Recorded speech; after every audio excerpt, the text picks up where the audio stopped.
Good morning. ఇది distribution line transmitting and monitoring and security system sir. ఇందులో మనం ఏం చేస్తున్నామంటే సబ్‌స్టేషన్‌లో మనకి ఇండికేషన్ తెలుస్తది. ఎక్కడ ఏ స్టేషన్‌లో ఫాల్ట్ వచ్చిందనేది.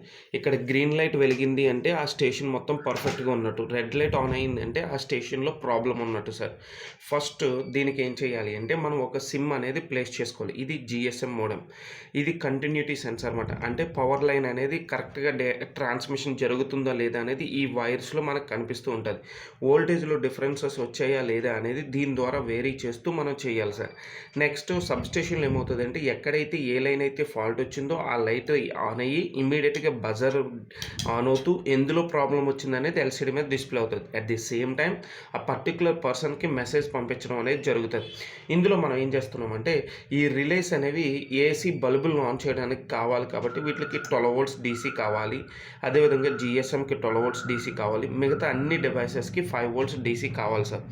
దీనికోసం ముందుగా మనం ఏం చేస్తున్నాం 230 వోల్ట్స్ ఏసీని తీసుకొని ఈ 230 వోల్ట్స్ ఏసీని డైరెక్ట్‌గా 12 వోల్ట్స్ స్టెప్ డౌన్ చేస్తున్నాం. 12 వోల్ట్స్ స్టెప్ డౌన్ చేసేసి దాన్ని బ్రిడ్జ్ రెక్టిఫైర్‌కి అప్లై చేస్తున్నాం. బ్రిడ్జ్ రెక్టిఫైర్‌కి ఎప్పుడైతే వచ్చిందో మన 12 వోల్ట్స్ ఏసీ కాస్త డీసీగా మారుతుంది. దాని నుంచి కెపాసిటర్‌కి ఇచ్చేసి రెగ్యులేటర్స్‌కి అసైన్ చేస్తున్నాం. ఇప్పుడు ఈ కంటిన్యూటీ సెన్సార్‌కి 5 వోల్ట్స్, జీఎస్ఎంకి 12 వోల్ట్స్, అదేవిధంగా వేరియబుల్ అంటే వోల్టేజ్ రెసిస్టర్‌కి 5 వోల్ట్స్, అదేవిధంగా కంట్రోలర్‌కి 5 వోల్ట్స్, నెక్స్ట్ రిలేస్‌కి 12 వోల్ట్స్, బజర్‌కి 5 వోల్ట్స్ అసైన్ చేస్తున్నాం. ముందుగా మనం ఏం చేయాలి అంటే ఫస్ట్ దీనికి సిమ్ అనేది ప్లేస్ చేయాలి. నీట్‌గా సిమ్ ప్లేస్ చేసుకోవాలి సార్.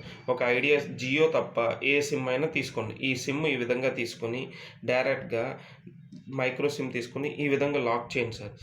లాక్ చేసి దీన్ని ఆన్ చేయండి. ఆన్ చేయగానే ఫస్ట్ ఏమవుతుందంటే మన టైటిల్ డిస్ప్లే జీఎస్ఎం ఇనిషియేటింగ్ అని వస్తుంది. ఒకవేళ జీఎస్ఎం ఇనిషియేటింగ్ అవుతలేదు అంటే అక్కడ సిగ్నల్ లేనట్టు. అప్పుడు ఏం చేస్తారంటే జస్ట్ ఒకసారి రీసెట్ ప్రెస్ చేయండి. మీరు అలాగా 2 టైమ్స్ ప్రెస్ చేస్తే ఆటోమేటిక్గా సిగ్నల్ గ్రాప్ చేస్తారు. చూడండి జీఎస్ఎం ఇనిషియేట్ అవుతే మనకు ఆ విధంగా వస్తుంది. ఆ తర్వాత సిమ్ రిజిస్టర్డ్ అవుతుంది. సిమ్ రిజిస్టర్డ్ అయిన తర్వాత దానికి give missed call to register number అని ఉంది. అయితే నా ఫోన్ నుంచి ఫర్ ఎగ్జాంపుల్ నేను మిస్డ్ కాల్ ఇస్తున్నాను అని అనుకుందాం. డైరెక్ట్గా నేను ఏం చేశానంటే ఏదైతే నెంబర్ సేవ్ చేశానో ఆ నెంబర్కి మిస్డ్ కాల్ ఇస్తున్నాను. చూడండి ఎప్పుడైతే నెంబర్తో మిస్డ్ కాల్ వచ్చానో ఇచ్చి ఆటోమేటిక్గా కట్ చేసుకుంటుంది సార్. కట్ చేసుకుని మనకి ఏం చేస్తుంది అంటే రివర్స్లో మనకు ఒక మెసేజ్ పంపిస్తుంది అనమాట. చెక్ చేసుకుంటుంది, మనకు ఆ విధంగా వస్తుంది. ఆ తర్వాత సిమ్ రిజిస్టర్డ్ అవుతుంది. సిమ్ రిజిస్టర్డ్ అయిన తర్వాత దానికి give missed call to register number అని ఉంది. అయితే నా ఫోన్ నుంచి ఫర్ ఎగ్జాంపుల్ నేను మిస్డ్ కాల్ ఇస్తున్నాను అని అనుకుందాం. డైరెక్ట్గా నేను ఏం చేశానంటే ఏదైతే నెంబర్ సేవ్ చేశానో ఆ నెంబర్కి మిస్డ్ కాల్ ఇస్తున్నాను. చూడండి ఎప్పుడైతే నెంబర్తో మిస్డ్ కాల్ వచ్చానో ఇచ్చి ఆటోమేటిక్గా కట్ చేసుకుంటుంది సార్. కట్ చేసుకుని మనకి ఏం చేస్తుంది అంటే రివర్స్లో మనకు ఒక మెసేజ్ పంపిస్తుంది అనమాట. చెక్ చేసుకుంటుంది. సెండింగ్ మెసేజ్ టు ఎవరైతే నెంబర్ సేవ్ చేసామో ఆ నెంబర్ని చెక్ చేసుకుంటూ ఉంది.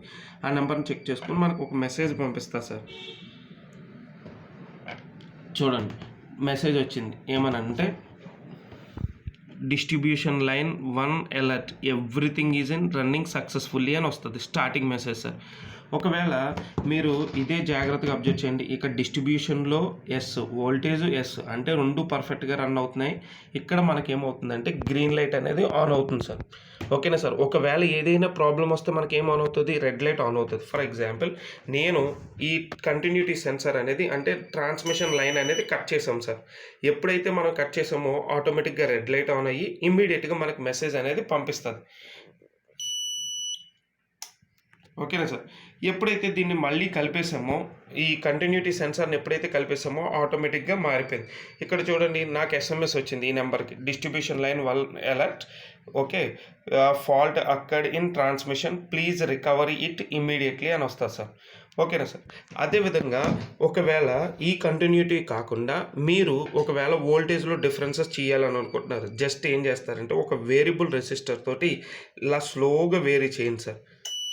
స్లోగా వేరీ చేస్తే ఎప్పుడైతే వేరీ అయ్యిందో అంటే వోల్టేజెస్లో ట్రాన్స్మిషన్లో డిఫరెన్సెస్ వచ్చాయి. ఇమ్మీడియట్గా ఏమవుతుందంటే ఎల్సిడి డిస్ప్లే మీద మారిపోయి ఇమ్మీడియట్గా చూడండి వోల్టేజ్లో డిఫరెన్స్ ఉంది.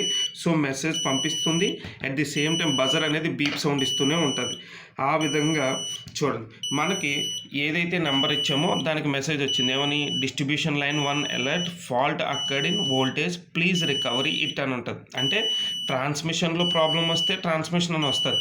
ఒకవేళ నేను దీన్ని రికవరీ చేసేసాను, ఒకవేళ ఈ వేరియబుల్ రెసిస్టర్ని నార్మల్ పొజిషన్లోకి తెచ్చేసాం మనం, ఓకేనా సార్. ఎప్పుడైతే నార్మల్ పొజిషన్కి వచ్చిందో లైట్ కూడా మారిపోతుంది. ఇక్కడ ట్రాన్స్మిషన్ స్టేషన్లో లైట్ మారిపోతుంది. లైట్ మారిపోయి ఇమీడియట్గా ఏమవుతుందంటే మనకి మెసేజ్ పంపిస్తుంది సార్.